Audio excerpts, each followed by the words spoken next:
دجال کون ہے، اس کا مذہب کیا ہوگا، دجال کس چیز کی دعوت دے گا، یا دوسرے لفظوں میں اس کے فتنے کی نوعیت کیا ہوگی، دجال کے پیروکار کون لوگ ہوں گے، اس کو کون سی غیر معمولی قوتیں حاصل ہوں گی اور کس بل بوتے پر حاصل ہوں گی۔ آج ہم بات کریں ان سوالات پر۔ اب بات کرتے ہیں دجالی مذہب کی۔ دجال ایک نئے مذہب کی دعوت دے گا، ایک ایسے نئے اور جھوٹے مذہب کی جس میں تو وہ پہلے نبوت کا دعویٰ کرے گا اور پھر خدائی کا۔ اس بد وقت کا سب سے بڑا فتنہ یہی ہوگا کہ اسے اللہ تعالیٰ نے جتنا کچھ نوازا ہے اس سے خیر کا کام لینے کے بجائے شر کا وہ عظیم طوفان برپا کرے گا۔ حدیث شریف میں آتا ہے حضرت آدم علیہ السلام کی پیدائش سے لے کر قیامت قائم ہونے تک دجال کے فتنے سے بڑھ کر کوئی فتنہ نہیں۔ یہ مذہب فری میسنری کا خفیہ مذہب ہوگا۔ یہ ان نظریات پر مشتمل ہوگا جس سے دجال کی پیش کی تنظیم فری میسن نے ایجاد کیا اور اسے پھر آہستہ آہستہ دنیا نے قبول کر لیا۔ مثلاً مغربی جمہوریت جو فری میسنری کے برادرز اور ماسٹرز کو برسر اقتدار لانے کا بہترین ذریعہ ہے۔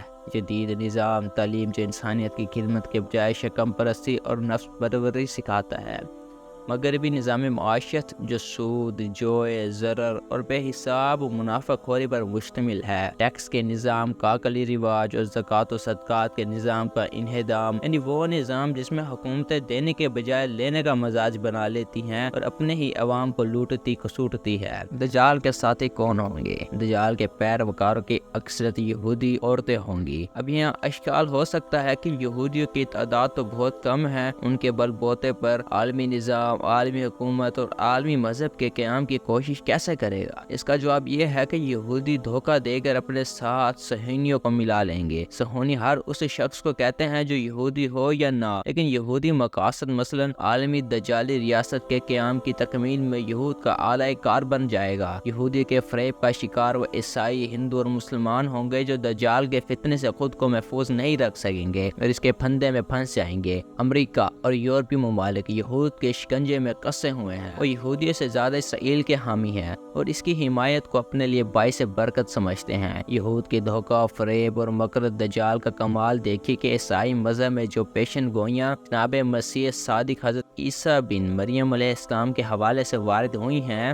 یہودی ان کو دجال پر منطبق کرتے ہیں اور پھر عیسائیوں کو دھوکہ یہ دیتے ہیں کہ ہم مسیح موعود کا انتظار کر رہے ہیں اور مسلمان مسیح مخالف اینٹی کرائسٹ ہیں، جبکہ حقیقت یہ ہے کہ مسلمان اور عیسائی حضرت مسیح علیہ السلام کا اور یہود دجال اکبر کے منتظر ہیں، جس کو حضرت مسیح علیہ السلام مسلمان مجاہدین اور خوش نصیب نو مسلم عیسائیوں کی مدد سے قتل کریں گے۔ یہود تو عیسائیوں کے اور ان کے مقدس پیغمبر کے دشمن ہیں، انہوں نے حضرت عیسیٰ علیہ السلام کو ستایا، تنگ کیا اور بالآخر ان کے قتل کا منصوبہ بنایا، جبکہ مسلمان آج بھی حضرت عیسیٰ علیہ السلام کا انتہائی احترام کرتے ہیں اور اس سے پہلے بھی کرتے تھے اور آئندہ بھی ان کے ساتھ مل کر ان کے دشمنوں سے جہاد عظیم کریں گے۔ کیا دنیا میں عیسائیوں جیسی سادہ قوم بھی ہوگی جو اپنے پیغمبر کے قاتلوں سے دوستی اور تعلق رکھے اور جو ان کے اور اپنے مشترکہ پیغمبر سے بے پایہ محبت رکھتی ہوگی، اس سے نفرت اور دشمنی رکھے؟ بھارت کی اسرائیل سے دوستی کسی سے مخفی نہیں۔ کچھ عرصہ قبل جب امریکی خلائی شٹل کولمبیا زمین کے مدار میں داخل ہوتے ہی برباد ہو گئی